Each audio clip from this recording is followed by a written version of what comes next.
The life and religious experience of Jarena Lee.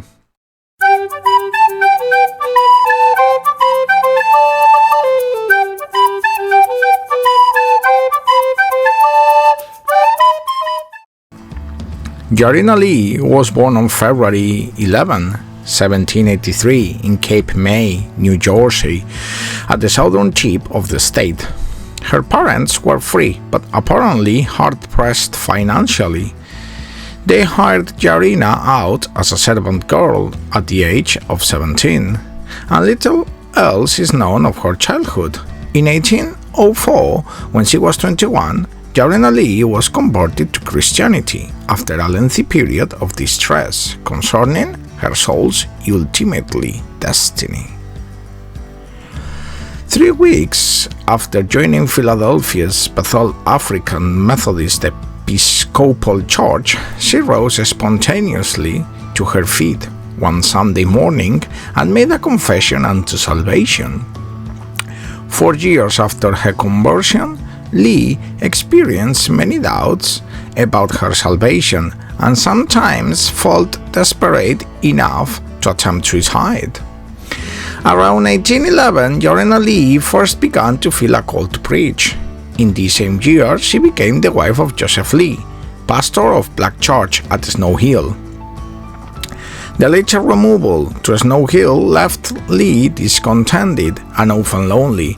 Here she was beset with a general debility that robbed her of her energy and greatly hampered her efforts at informal evangelism in her home. After the publication of her second autobiography in 1849, Jarena Lee's activities are unknown. The religious experience of Mrs. Jarena Lee is a personal account and memoir written in the early and mid-19th century.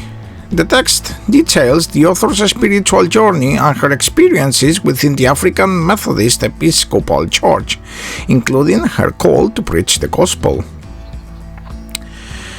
Through her reflections, Lee addresses profound themes of faith, redemption, and the role of women in the church, wearing in her struggles and triumphs along the way.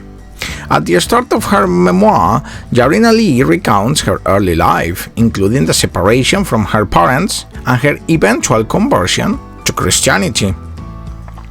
She describes a turning point in her spiritual journey while attending a missionary service, leading her to wrestle with feelings of guilt and a desire for redemption.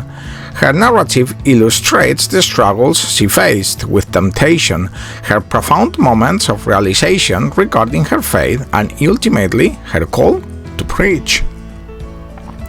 This autobiographical account provides us with rare and valuable insights into the internal odysseys that Jarena Lee underwent in order to be able to accept the challenge of public ministries. The portion of this story given over to the reconstruction of her preaching itineraries may strike some readers initially as episodic, predictable in the general outline.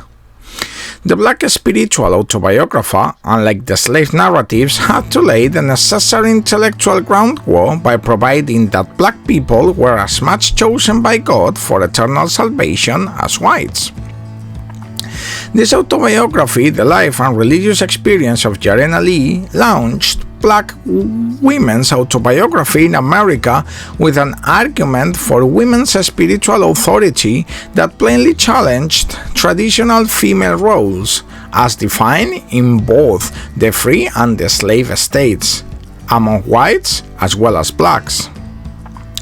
Having become convinced that she had been called by God to preach, Jarena Lee committed herself to her ministry and wrote it as a supremely fulfilling experience. Lee's autobiography offers us the earliest and most detailed first-hand information we have about the traditional roles of women in organized Black religious life in the US and about the ways in which resistance to those roles began to manifest itself. From the standpoint of social as well as psychological analysis, the central theme of this book is the growth of authentic, individually authorized selfhood. Thanks for watching.